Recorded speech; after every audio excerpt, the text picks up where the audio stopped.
Kamakailan ay naging usap-usapan sa internet si Raul Manuel dahil sa naging sagutan nila ni former President Rodrigo Duterte sa tungkol sa war on drugs. Naging usap-usapan din ang mga naging tanong ni Raul kay Duterte na out of context at parang hindi inalam at ni-review ang kanyang mga tanong. Ngunit sino nga ba si Raul Manuel? Halina't ating alamin ang naging buhay ni Raul. Si Raul Daniel Abelar Manuel ay kasalukuyang kinatawan ng Kabataan Party List sa mababang kapulungan ng Kongreso ng Pilipinas. Ipinanganak siya sa Miagao, Iloilo, at nakilala bilang isang aktibong tagapagtaguyod ng karapatan ng kabataan. Siya ang unang summa cum laude ng University of the Philippines Visayas, kung saan nagtapos siya ng Bachelor of Science in Applied Mathematics noong 2015. Sa panahon ng kanyang pag-aaral, naging student regent din siya ng UP System at naging boses ng mga estudyante sa iba't ibang issue tulad ng edukasyon at demokrasya. Bilang kinatawan ng Kabataan Party List, layunin niyang ipagtanggol ang karapatan ng kabataan sa edukasyon, kabuhayan, at kalayaan sa pagpapahayag.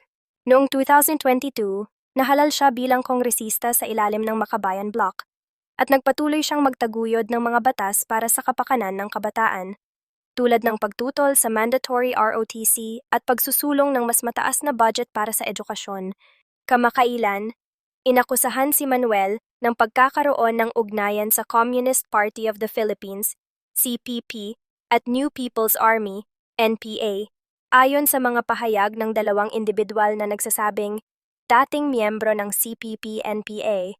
Sa pagdinig sa Senado na pinangunahan ni Senador Ronald Bato de la Rosa, si Manuel di umano'y kasangkot sa pagre-recruit ng kabataan para sa CPP at NPA noong siya ay student regent ng UP.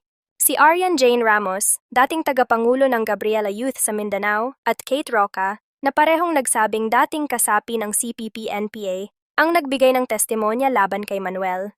Inakusahan siya ng pagsasagawa ng recruitment para sa Kabataang Makabayan, CPP, at NPA sa mga universidad tulad ng UP.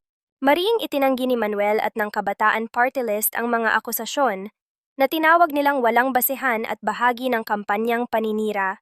Ayon kay Manuel, ang mga paratang ay maaaring motibasyon ng pamahalaan na patahimikin ang mga kritiko, lalo na ang kanyang panawagan para sa investigasyon ng International Criminal Court, ICC, laban kay De La Rosa kaugnay ng giyera kontra droga. Sa kabila nito, tiniyak ni De La Rosa na gagamitin niya ang parliamentary powers upang patunayang may kinalaman si Manuel sa mga aktibidad ng NPA.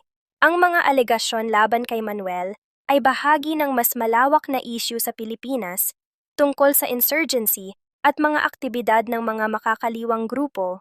Sa nakalipas na mga taon, naging karaniwan ang pag-uugnay ng mga progresibong leader at organisasyon sa CPP-NPA na itinuturing na teroristang grupo ng gobyerno. Sa kabila nito, marami ang tumutol sa ganitong gawain na tinawag itong bahagi ng red tagging na naglalagay sa mga individual sa panganib.